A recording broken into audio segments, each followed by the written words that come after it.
Welcome to another conversation off the clock. Hi, I'm Carmina Constantino Torres, and this is Casey After Hours.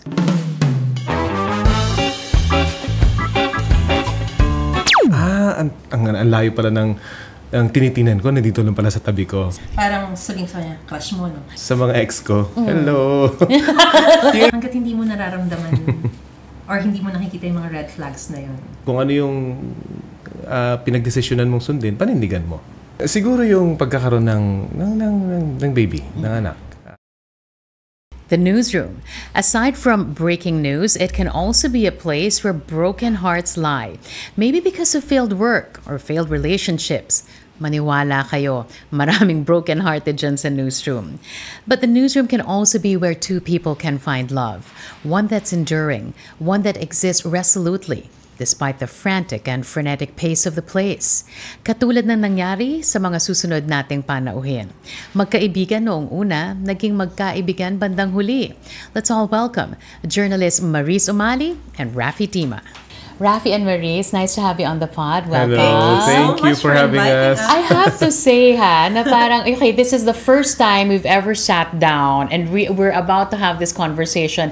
Never pa tayo umupo at nagkaroon ng pagkakataong magkausap sa tagal natin sa industriya. So ito na naman lang kita. Ano ba?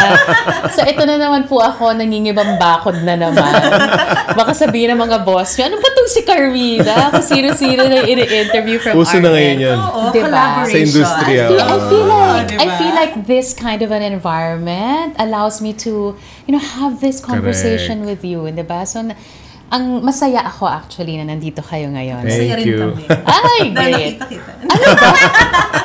Ano ba? Okay, so simulan natin. Bilang buwan ng Pebrero, everybody's talking about love. Everybody's just wanting to be in love.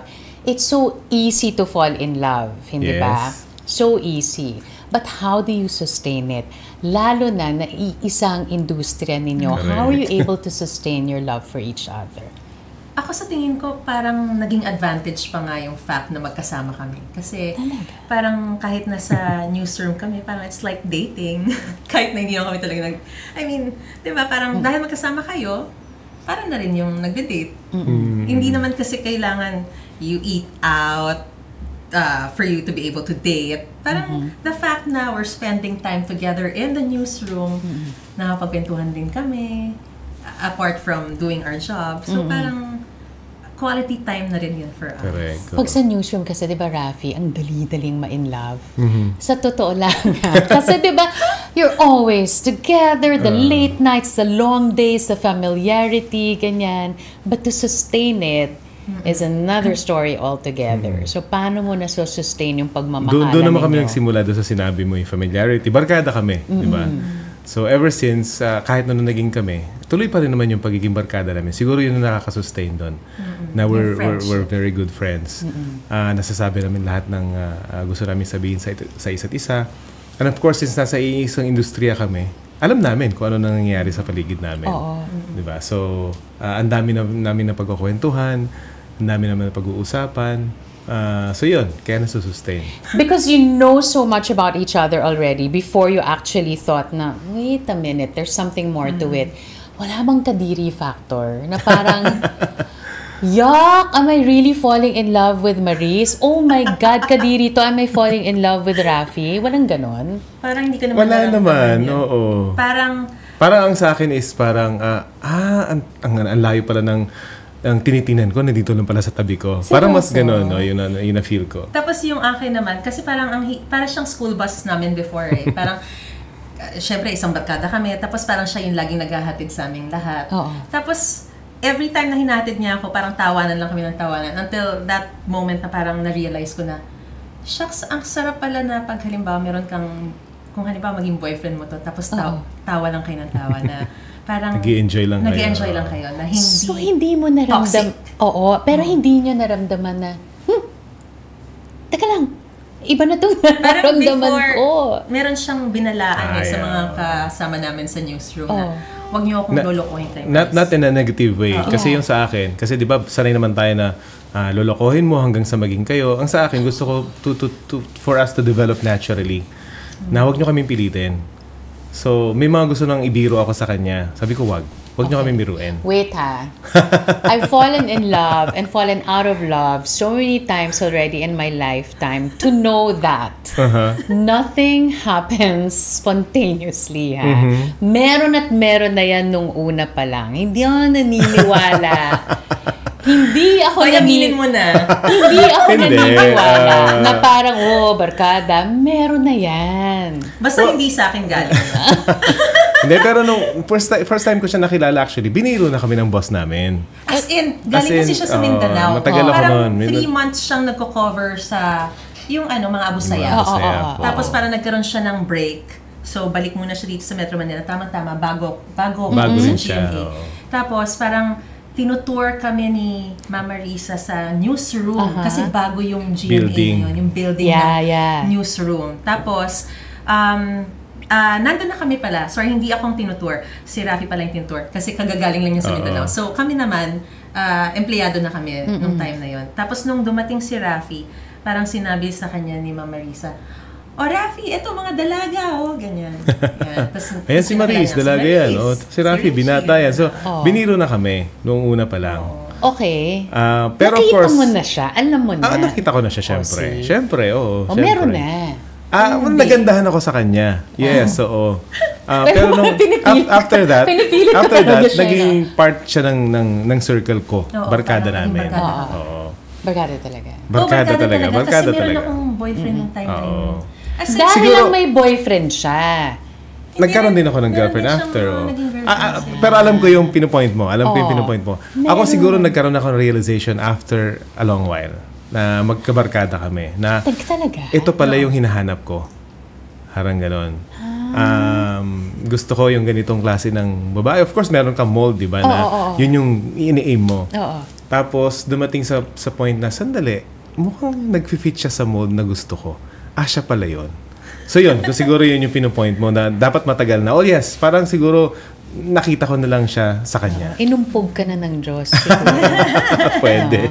Pwede ganon. You've already established your relationship in the newsroom. No? You were able to sustain it already. Pero meron kayong relasyon na pang newsroom. Meron kayong relasyon na personal.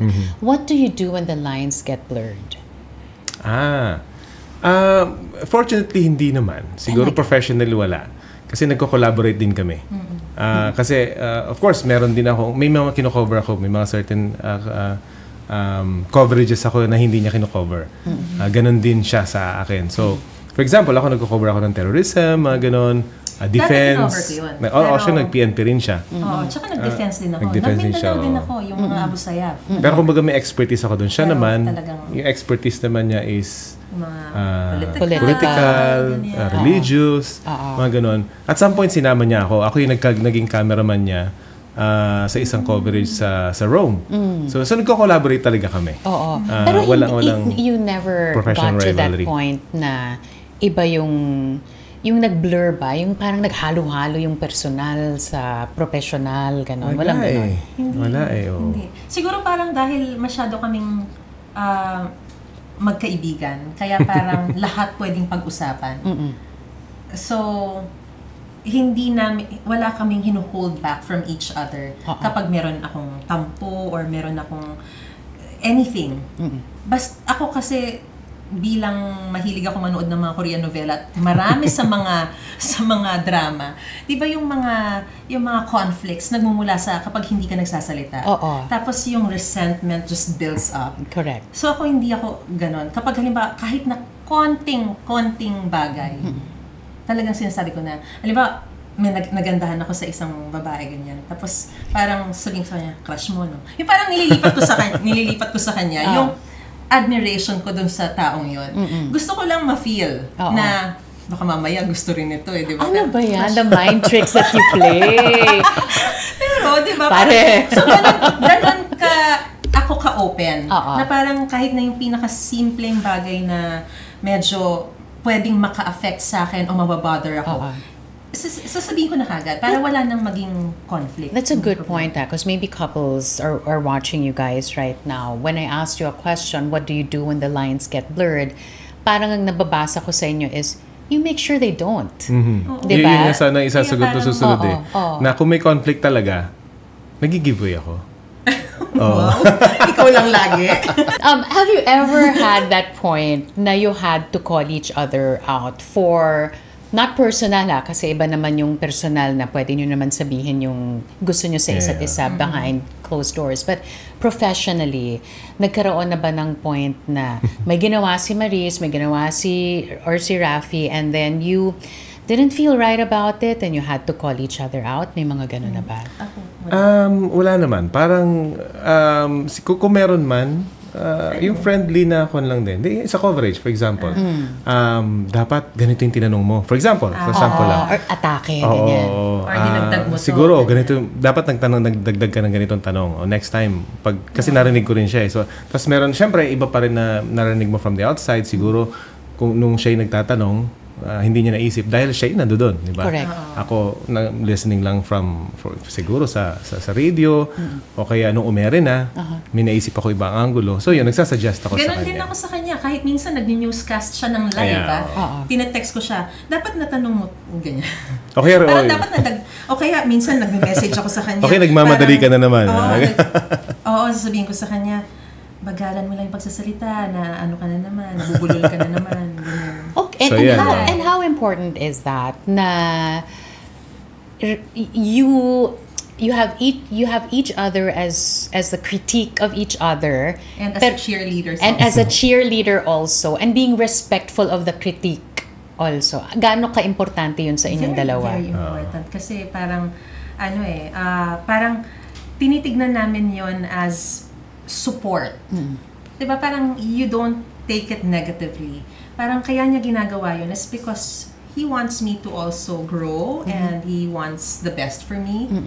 So, and in the same light, ganun din niya tinitignan yung mga comments ko. So, tulungan. Hindi siya yung parang, ay nako, inano mo na naman ako. Oo. Pag tinext ka. Ikaw na yung matalino, ikaw na yung magaling. Hindi walang ganon, ha? Hindi ito Korean novela. Hindi walang ganyan. Hindi talaga. So pag alam tinext namin ka na constructive criticism lagi yun.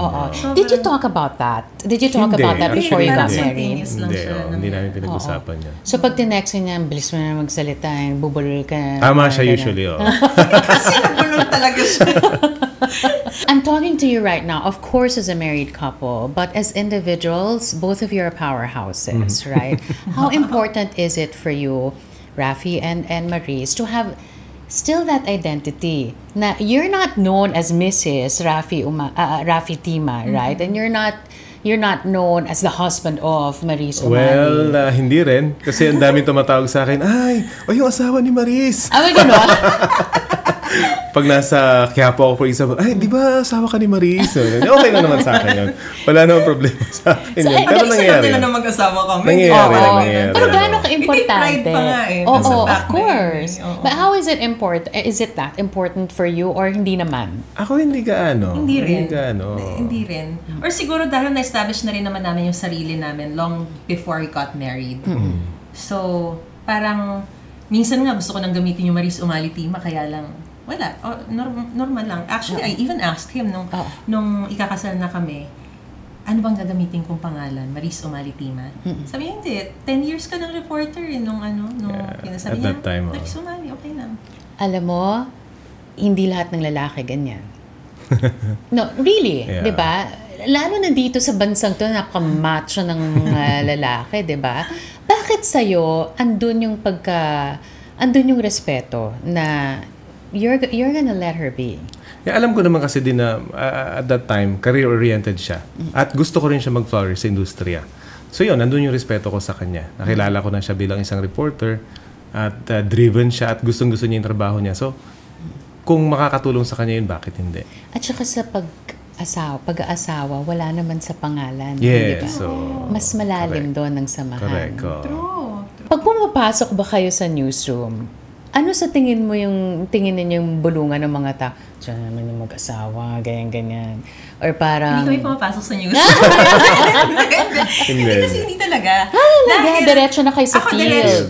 Diretso ako, for example, sa unang hirit, sa studio na yun. Siya rin, diretso siya sa studio sa Balitang Hali. Tapos right after unang hirit, nag-field na ako. we don't anymore go to the newsroom. Well, after pandemic. Oo, kasi yung pandemic, hindi na talaga kami pumapasok sa loob. Before, Correct. tumatambay pa kami. Oo, so ngayon So hindi. ngayon wala Hindi nang na, ganung... And even before, parang wala lang. Parang normal na normal lang sa kanila na mag-asawa kami. Ano yung... Baliktad pa nga eh. Uy, dito na yung mag-asawa. Mga ganon. Natutuwa sila. Tingin nyo. Sa tingin namin, correct. Gaano kalaki yung suporta na nakuha nyo from your colleagues that when you decided, okay guys, kami na. And then after that, okay guys, pakasal na kami. Parang 100%. Parang feeling ko. Hindi ba? Hindi ba? Hindi ba alam mo naman yung kwento ng mga barkada ko. Barkada mo rin naman. Okay. Mga lalaki. Sige. Ano? Ayaw nila? Alam naman na nila yun. Hindi, sabi nila, niligawan mo si Maris? Sasagutin ka ba niyan? Well, sobra naman. Kaibigan mo ba talaga yung mga yan? Kaibigan ko sila. Parang, Hindi, pero yun yung reaction nila. Pero after that, siyempre, go, sige. Portahan ka namin. Doon sa mga nanonood sa atin ng mga couples, maybe yung isa dyan, nagsusubok pa lang na manligaw, diba? Yung isa naman siguro maybe type na talaga pero hindi pa sila sigurado. How important is it that there is support for that budding love story? It's very important. Kasi part na yun ng circle mo, part ng buhay mo yun. Dapat tanggapin nila, halimbawa, tanggapin nyo yung lahat ng aspeto ng buhay nyo sa isa't isa. Paano pag halimbawa, the inner circle goes, I don't think he's the right guy for you, Maris. Paano yon? Anong advice ang mabibigay Buti na lang mo? Hindi. Hindi, kasi I'm only asking this because for the hindi namin others. na-experience. kasi sige. nyo na napagdaanan nyo na di ba? Well, kasi... Sundin mo sila. Hindi, kasi may mga before kami sa mga ex ko. Hello. Yung ibang barkada namin. Hindi. Yung ibang Nag-hello siya sa ex niya. yung mga ibang barkada kasi namin, ayaw. Ayaw Tama dun sa ex niya. Tama sila. Tama sila. Pero after Tama na lang, advice di ba? nila. Usually after naman. Napatunayan ko after. Pero syempre ako, hindi siguro siya ganyan. Pero napatunayan nila na tama sila. Sometimes you just have to go through it. Correct. Oo. Diba? And then learn from it after. Correct. No? Oh, exactly. Kasi parang kahit naman napakaraming mag-a-advise, hanggat hindi mo nararamdaman or hindi mo nakikita yung mga red flags na yun. Or if you're in love, you don't really see the red flags. Hindi mo talaga makikita. Oo, hindi. Pero kapag naghiwalay na kayo at naging sour or naging bitter yung relationship, that's when you realize that what your friends are saying are true. Or sometimes there are friends who choose to just keep their mouth shut, Correct. knowing how in love you are. Tapos kapag nag-break na, nag-unravel na, sabihin mo, hindi nyo saan sinabi, ganyan. And then sabihin, Matagal ko nang sinasabi sa'yo, hindi ka ba nakikinig? either that or may kinig ka ba pag sinabi namin? Hindi rin naman, di ba? But sometimes, again, you just have to go through it. Guys, ganyan talaga ang love. Pag nag-you and me against the world na yung couple, sometimes it's best for that couple, right?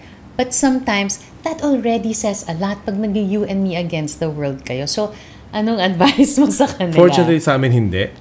Pero mahirap ngayon ganun situation. Hirap, diba? Kung pipiliin mo ba yung mahal mo or pipiliin mo. For example, kamag-anak mo. Siguro yung kaibigan, pwede pa eh. Pwede mo silang i-ditch eh. Pero yung kamag-anak, yun na mahirap. So, paano? So, siguro, kailangan mo talaga mag-contemplate at mag-pray kung ano yung susundin mo.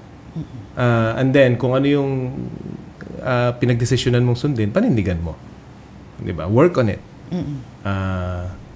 Tapos, pero always, pag-usapan nyo.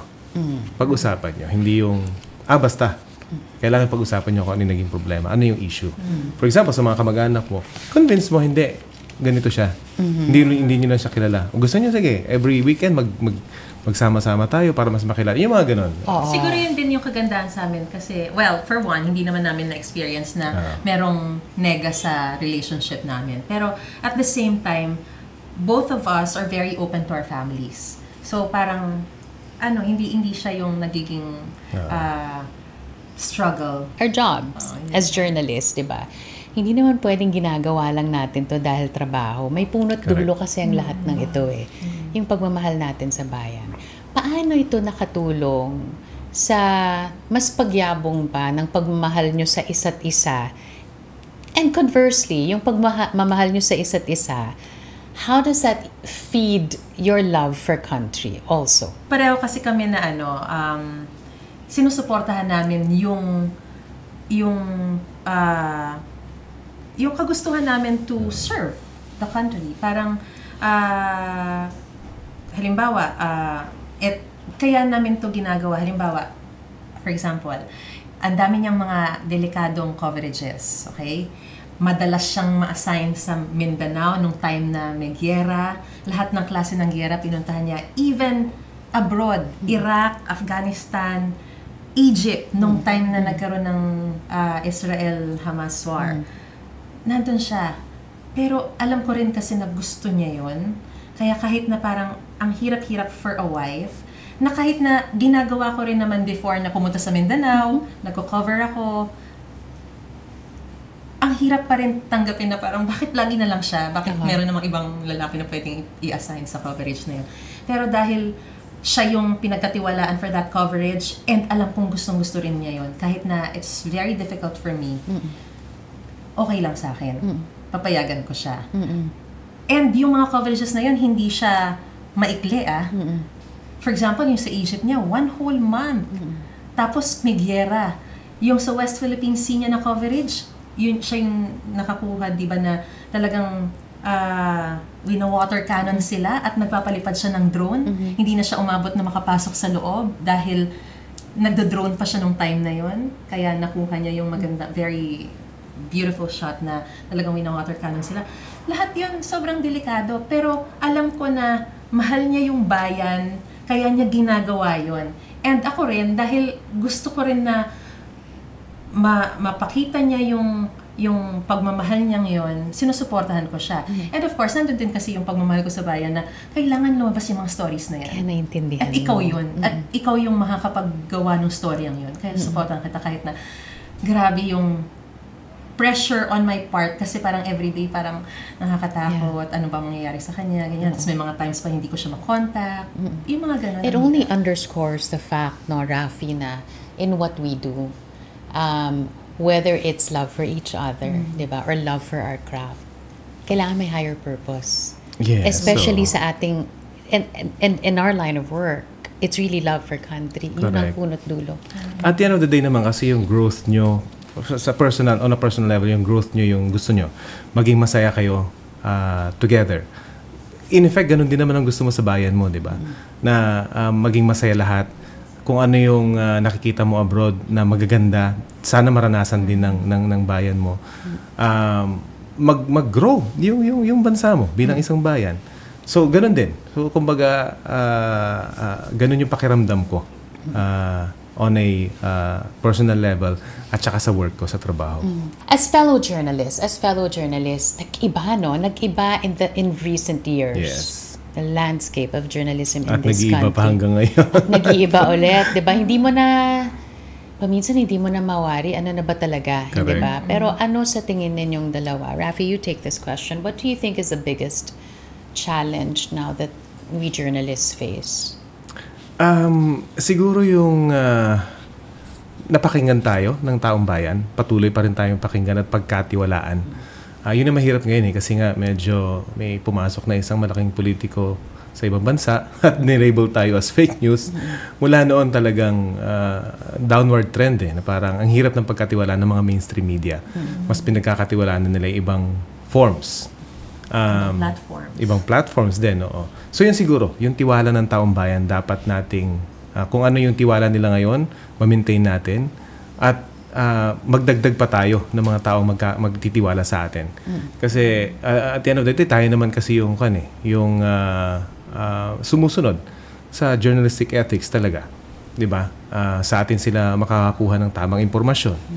Dahil yun ang tama. At yun ang trabaho natin. Hindi natural na sa atin yun. Hindi natin kailangan pa na mag-effort para sabihin, hindi ko ito lalabas dahil lang meron akong sinusunod na pamantayan. Hindi, natural sa akin to na kailangan kong sundin yung tama para mailabas ko yung tamang balita. At saka siguro, pag dun, because there are a lot of channels like this one, no, na ito, of course, well, we try to come up with something na pangontra lang ba sa dami ng lumalabas ngayon. Pero marami kasi na nandyan sa labas na kailangan tanungin mo bakit ba pumapodcast itong taong to? Bakit ba bumavlog tong taong to? Kanino ba ang loyalty ng taong ito? 'Di ba? Pero sa atin kasi, isa lang yung sagot dun taong bayan lang Correct. Diba?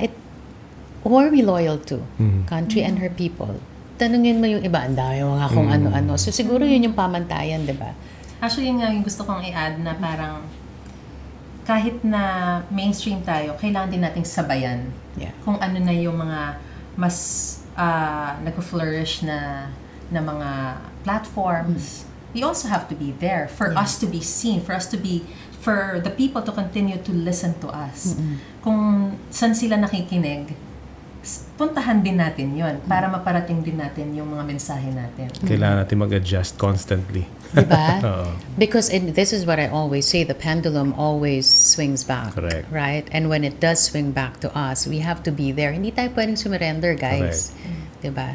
Outside of the newsroom, diba? Pagkatapos ng lahat ng mga kaganapan within the day, how do you guys make sure that the love is still alive beyond the newsroom? Since yun nga lagi kami nasa field. Dati kasi yun, magkakasama kami sa newsroom. Or habang naghihintay ng story, magkakasama kami. Ngayon kasi hindi na. Kasi nga, kanya-kanya na kaming editor sa labas. Minsan, dati kasi sa loob lahat ngayon sa labas na. So, pagdating sa bahay, we relax together. Kailangan mo talaga yun, lalo na ngayon na sobrang stress yung trabaho. Siya nanonood ng kanyang Korean novela.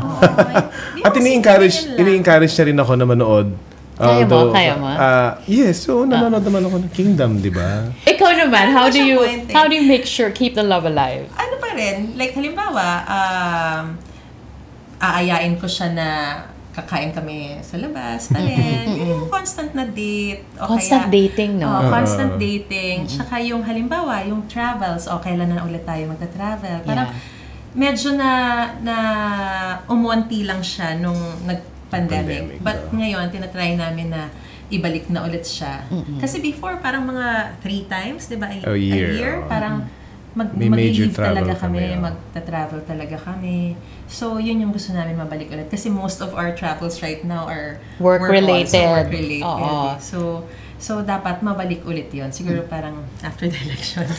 For couples who want to keep on sustaining the relationship, based on dun sa sinabi nyo, always have something to look forward to. Yes. Diba? Don't keep it stagnant. Keep it exciting pa din. You belong in the same industry, in one newsroom. Pwede kasing same industry pero magkaibang newsroom, di ba? Kayo, pinakyaw nyo na lahat di ba? How do you keep yourself from taking each other for granted? Ikaw yan. Kasi mas madali yun. Parang, okay, workmate, housemate. Siguro, parang hindi ko kasi nakikita sa ganung perspective since magkasama kami, lagi kaming nakikita, of course, sa bahay. For example, although I would like to believe na religious ako, meron akong sariling relationship with God. Pero ngayon, mas lagi ako nakakasama sa kanyang mga activities, sa mga kanyang religious. Lahat actually ng religious activities niya sinasamahan ko. And yan to the point na talagang gusto ko na mag-participate. Yung mga ganon. Gusto ko nang sumama sa kanya full-time. Parang happy wife, happy life talaga siya So, madali yun Parang kung lahat binibigay sa atin, sometimes it's easy to take our partner for granted. So, paano mo naman siya? Basta ako sinusuportahan niya ako sa mga hilig ko sa gadgets. Yung mga, lahat ng mga triathlon niya na na sinalihan. Although hindi ko siya masupport in a way na magpa-participate din ako doon kasi although marunong din naman ako ng bawat isa sa mga sports na yon, parang hindi naman ako dun sa competitive level. Kaya sabi ko, ikaw na lang yan. O, pupuntahan na lang kita, samahan na lang kita kapag magpo-compete ka. Pero, Importante ba sa dating mag-boyfriend, magkatrabaho, ngayon mag-asawa, to still keep on telling each other how much they love each other or how thankful they are for each other in whatever form Totoo. it takes. Yes, So, so- nagte-thank youhan pa rin kayo? Nag-I Yes, love youhan pa din Oo, kayo? every day, every morning, paggising. Kahit tulog pa siya kasi mas mauna akong gigising dahil unang hirit. Although siya naman yung naghahatid din sa akin most of the time. Pero, Paano kanya natin tulog siya? Hindi. I mean, di ba gigising, for example? Hindi, wait, sorry. So, dahil gigising ako, for example, ng 4 kasi maliligo na ako at 4:30 maximum. At tapos ganyan. gigisingin mo siya after. Pero gigisingin ko na siya. Pag malapit ng Pagbabangon so- ako, hindi. Pagbabangon pa lang ako, mahal, sabi ko, maliligo na ako, ganyan. Pero kiss muna, ganyan. Tapos maliligo na ako, tulog pa siya noon. Tapos kapag halimbawa, alis na kami, gigising na siya pa, ihatid niya na ako. Kasi syempre, di ba, parang mga 45 minutes din to prepare or 30 minutes na So pinakamabilis. important yon, just to keep the Yes, love language alive. Correct. May I love you, hindi talaga mawawala yun. And sa messages, sa text message, kahit na parang may sinabi lang ako sa kanya na, mahaba na, ay parang nagmamadali ka na naman, ganyan. O maya-maya. Tapos parang right after that message, love you, ganyan. But hindi talaga siya, we never grow tired of saying I love you to each Tip other. yon, guys, ha? O, kinikilig yung staff ko sa likod ng camera. Tip yon, ha? Parang never get tired of saying how much you care for the person or how Correct. much Tsaka sinasabi grateful ko pa you rin siya, are. "Pogi mo." Ang mashi ba? As we all know, in all relationships, it's not all fun, it's not all love, diba? There's respect, but there are also challenges in a relationship. Ano yung pinaka-biggest challenge na napagdaanan nyo, pinagdadaanan ninyo, and how are you able to overcome it? Siguro yung pagkakaroon ng baby, ng anak. Kasi, yun, mahirap eh. At of course, gusto namin na magkaroon na ng family. Magkaroon kami ng kalaro. Magkaroon kami ng kasama sa travels na, di ba, ng mga anak namin. Pero, yun yung wino-work out namin ngayon. At sana magtagumpay kami. Oo, kasi parang halimbawa, magpo-file kami ng leave para magpa-work up na, etc. Tapos kapag halimbawa may malaki na naman nangyayari, cancel na natin leave natin. Parang ganun, parang laging, parang pareho kasi kaming masyadong, Sacrifice, parang masyado kaming career-oriented din. Kaya parang minsan nasa-set aside namin. And we forgot that we already set this aside for 12 years now. Parang hindi mo na-realize na parang, grabe, ang bilis, no? Parang hindi mo na-realize na ito na pala yung panahon na pinalipas natin. Dapat noon pa na nakapag na tayo, natrabaho na natin yon, kaya lang. At for the longest time, feeling namin bata pa kami. Oo. Kasi na-realize ko, shucks, hindi na tayo bata. Hindi, guys, hindi na tayo bata. Hindi na. Hindi talaga. Breaking news. Breaking news, correct. Nakalimutan namin eh. Hindi na tayo bata. Ang tagal na natin sa industriya. Kaya nga, nagkukumahog na kami ngayon. Oo. Siguro lesson learned din yun na dapat talagang pagtunan nyo yung pansin nyo yung sarili nyo. Diba? You're not alone in this this Yes, journey. Marami. I'm sure you know. I'm sure you've come Correct, across people as well. At nakakapagtaka marami sa industriya. For some reason, yung ganun ang problema. I can imagine. I can imagine. Because nga, the newsroom takes a lot from all of us, di Correct. ba? Na kailangan talaga, you have to make a decision at one Yes. point na, no, this is gonna be my time, di ba, for myself. Kasi, ang sinabi mo kanina, ang bilis ng oras, lalo na sa newsroom. Correct. Di ba? Days bleed into nights and back again. Di mo namamalayan, ayan, 12 years na. But as I said a while ago, there are many other people there, many other couples who are going through exactly the same thing. You guys are doing well, you're handling it very well. Saan kayo humuhugot ng lakas to face such a gargantuan challenge? Malaking hamon siya sa mag-asawa, pero saan kayo kumukuha ng lakas? It's always from the Lord. We always, always, always pray.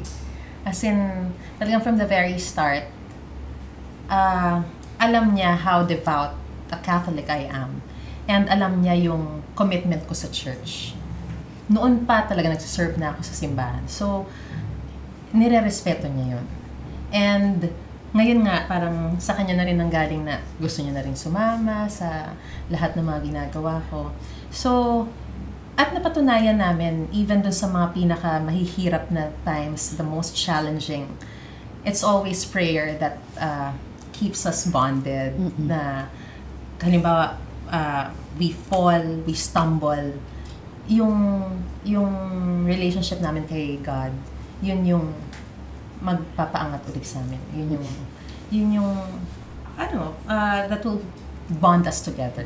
Society has changed so much, right? Na it's easy nga to fall in love, fall out of love.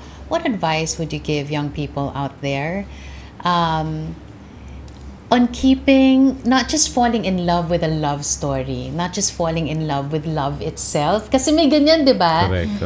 Yung nai-in love sila dun sa thought ng kilig. Correct.